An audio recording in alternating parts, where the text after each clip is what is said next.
This is one of my many studies. I never get to use them, only for the sparse company.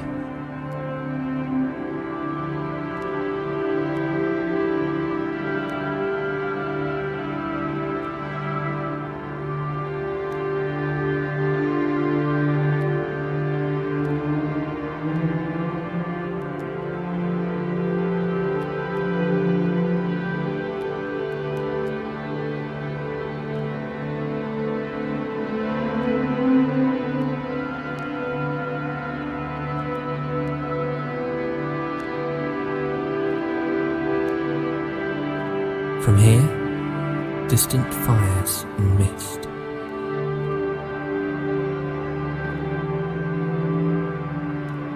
Feel free to sit while I make tea.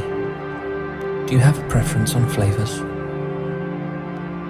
I prefer a floral blend myself, but I'll do anything for you. As long as I have it, of course.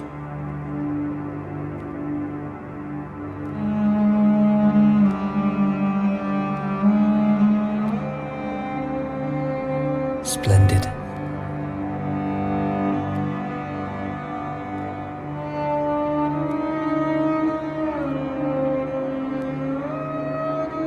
You can move those to the side, you know. I don't mind.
I saw you read that. No, it's all right. I'm sure you're curious. A demon friend of mine. They're a painter. I've tried picking up the medium myself, but it just isn't my forte. I try to categorize the wings of my collection, sometimes by century, sometimes by region, and I like to decorate them. I keep more than just books. There are artifacts as well.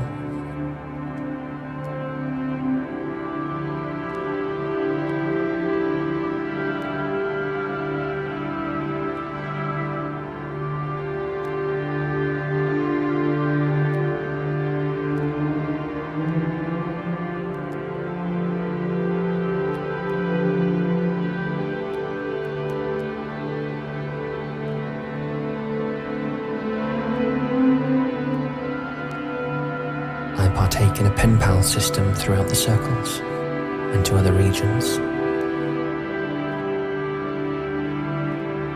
Only human beings who believe what you believe are sent here once they succumb. There are other afterlives. And there are societies for the inhuman in between doors.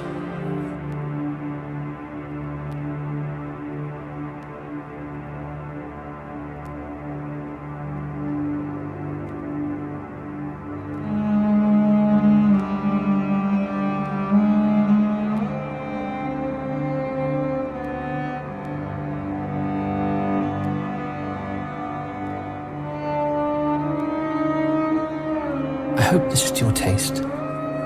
It's blueberries, hibiscus, cherries, and some other fruits. I'm sure it'll pick you up in the darkness down here, at least.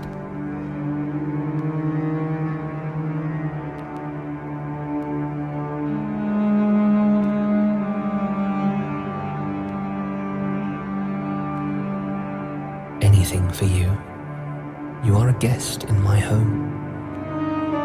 If you need anything else, please let me know, okay?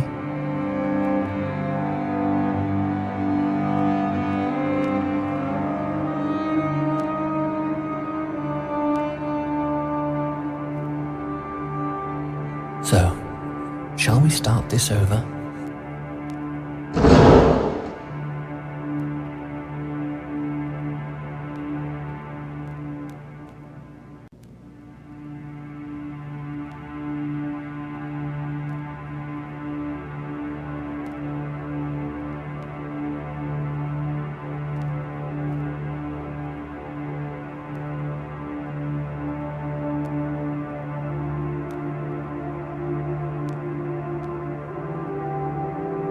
I don't know, but they don't bother me.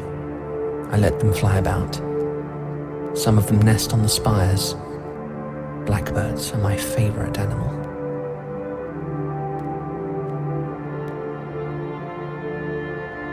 You have recently died, and you were sent to Limbo, the first circle. Now you seek to descend through each circle until you reach Satan at the 9th. You hope to state your case and be allowed into the heavens. Now, do you know why you were brought down to hell?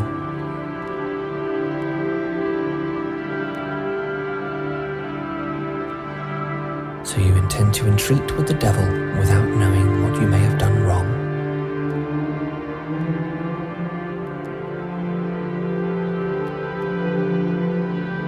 Really now?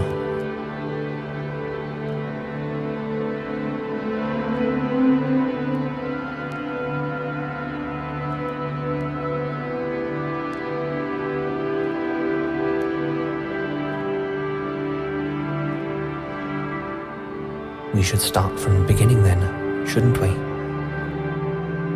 Perhaps we can discover where your purported sin lies if we talk about you. When did you die? On the Solemnity of Mary, Mother of God? That's unfortunate. And how did you die?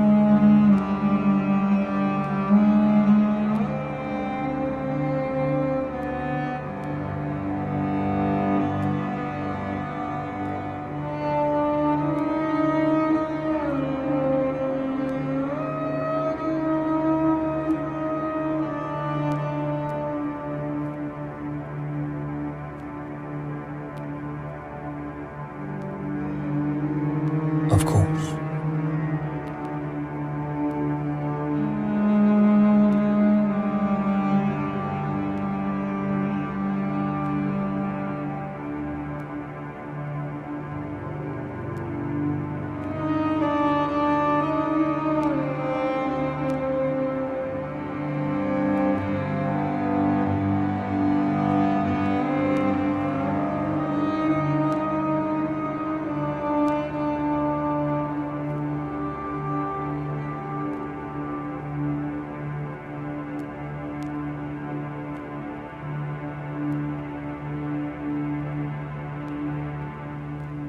Do you regret dying, Fallen?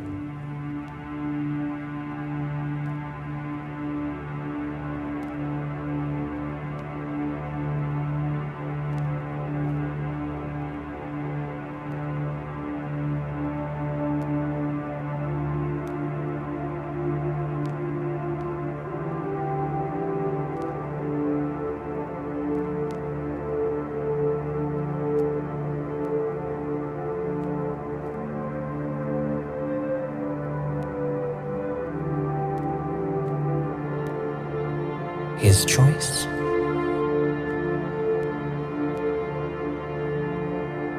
I think this is why I like you so much. You're so innocent, so naive. You believe a benevolent God would kill you so violently and then send you down to what he considers the pits, the tombs, the depths. That he would abandon you like this.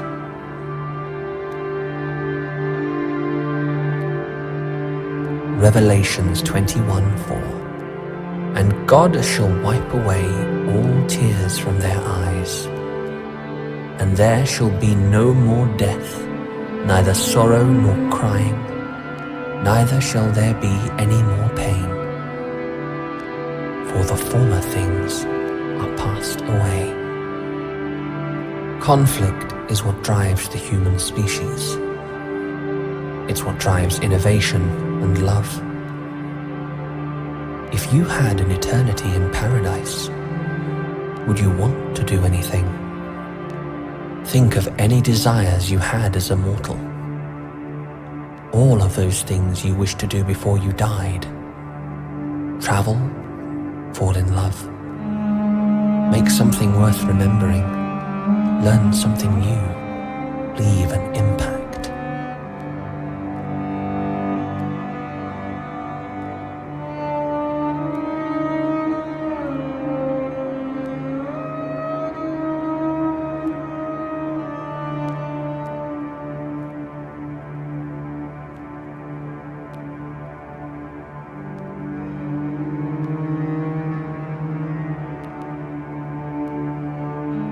That is true. Have you ever considered that your pastor's interpretation, or maybe your own, of holy texts could be wrong? It's like an English class. There is an interpretation that your professor may project. There's an interpretation which stems from the context of the time and place in which it was written. There's an interpretation directly from the author. Then there's your interpretation, oh darling.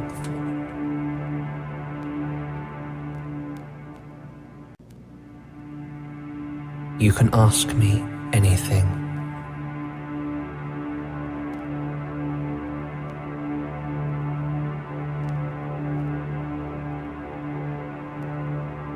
Only the truly wicked suffer. But it would take up too many resources to make an exponential amount of souls suffer for eternity.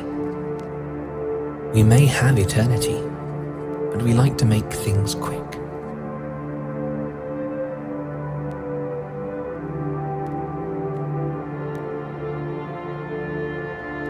Bored? I wouldn't say so. I have lots of work to do. Bodies to burn, people to release, books to catalogue. Sometimes they allow me to gaze upon the human world and observe the living before they fall into the circles.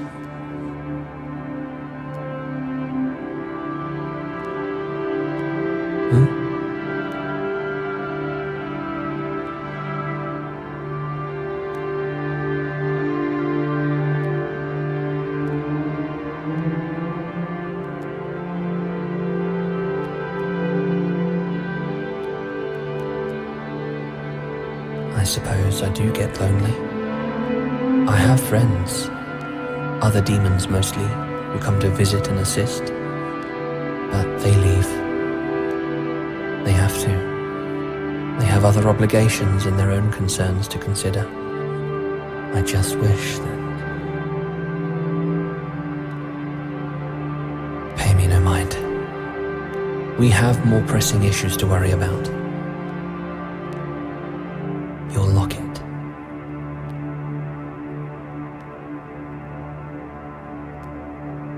Let me see it.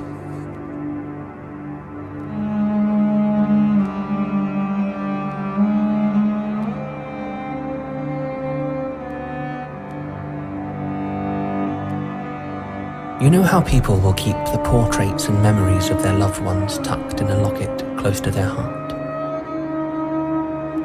so they do not forget what is most important to them?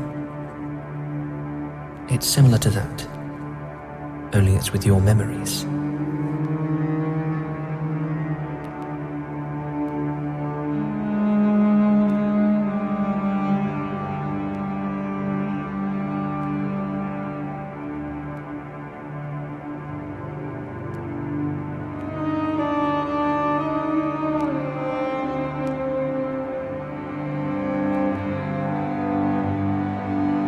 It shall be easier to pass through if we can just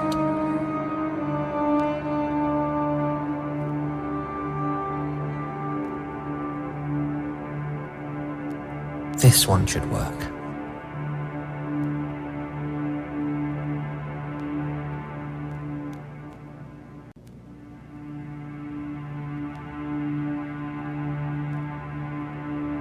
I'm trying to find an empty page. There we are.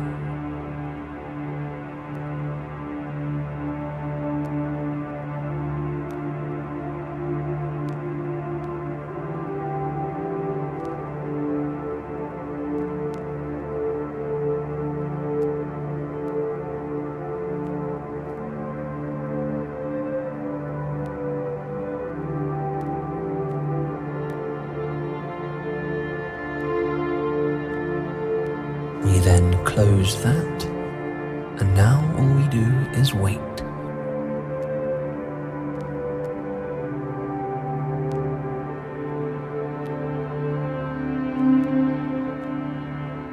It will write out your life story for me, all on one page.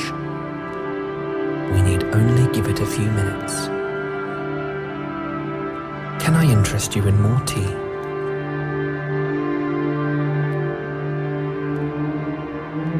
All right.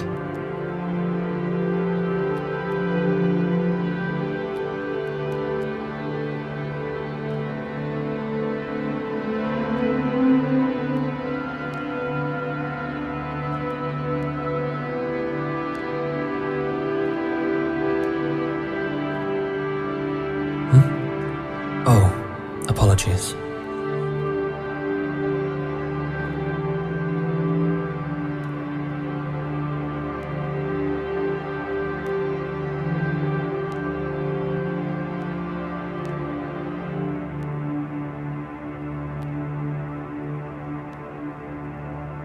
I'm an open book.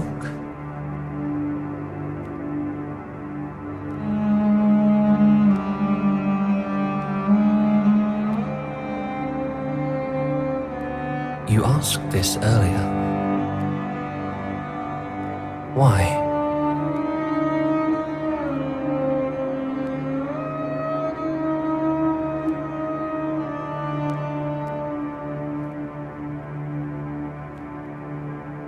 And how could you fix that?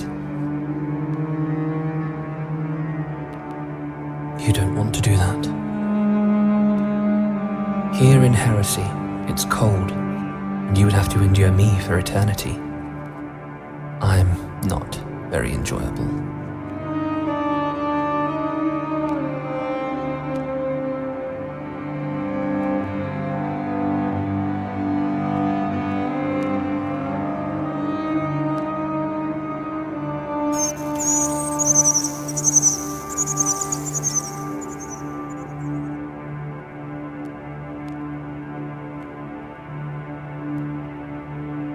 It's ready.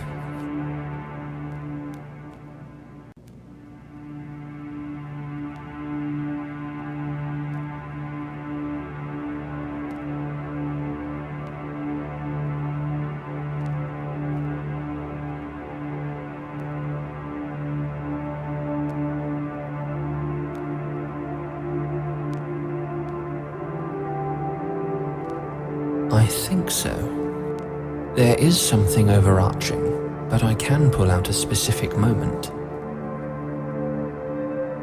Do you remember the church you volunteered to work with to help serve food to those who are underprivileged?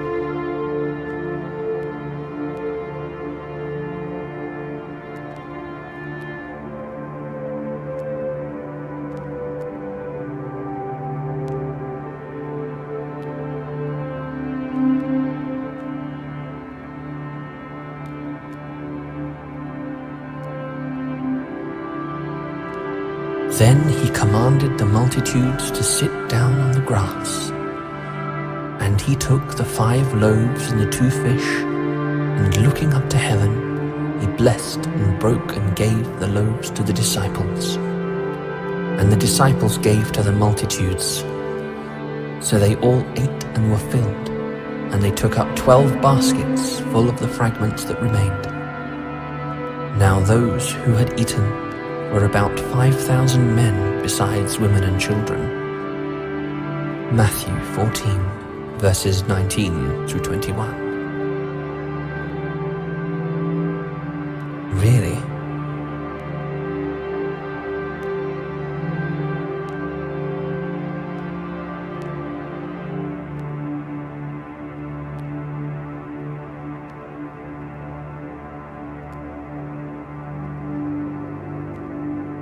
There are many absurdities in the texts.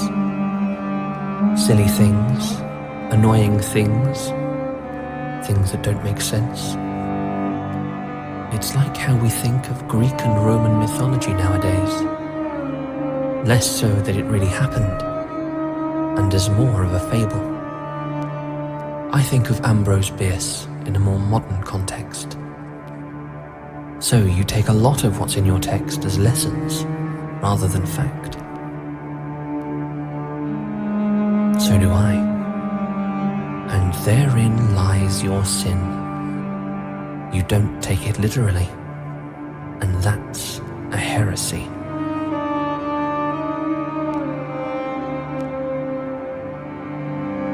It's unfair, isn't it, to be curious, to question what you're reading or what you're being told, to think some things are too big, too fantastic for the mediocre world you live in, and to be punished in the end for questioning someone? Lucifer fell because he questioned God. Wants to say he isn't doing the same to you right now. Someone who has been a devout, loyal follower, despite never seeing his face.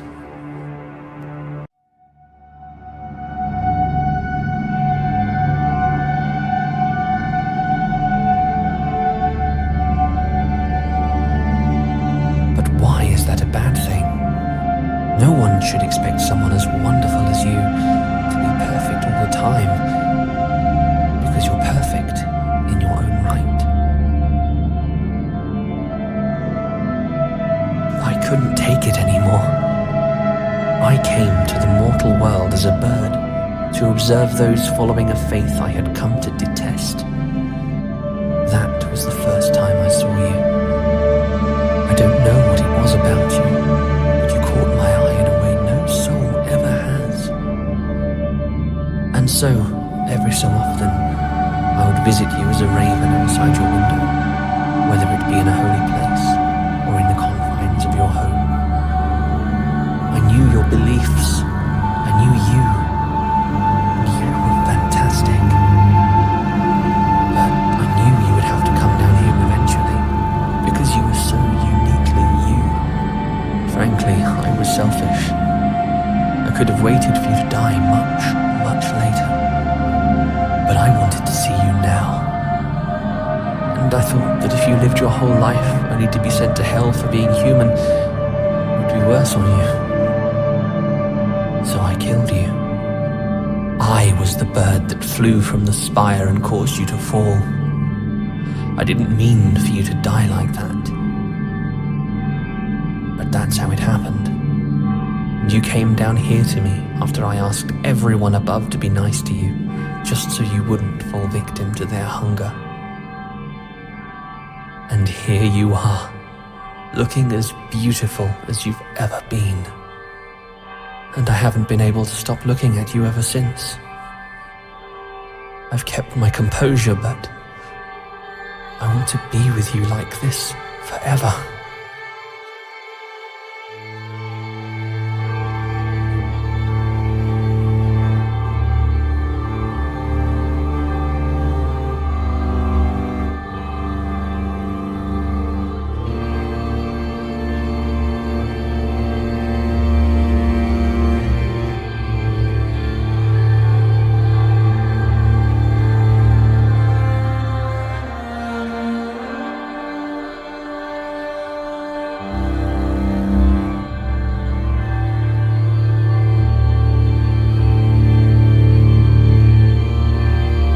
It's okay.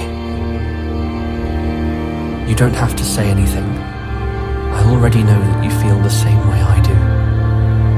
And you want to stay. And even if you don't, we have an eternity to figure it out.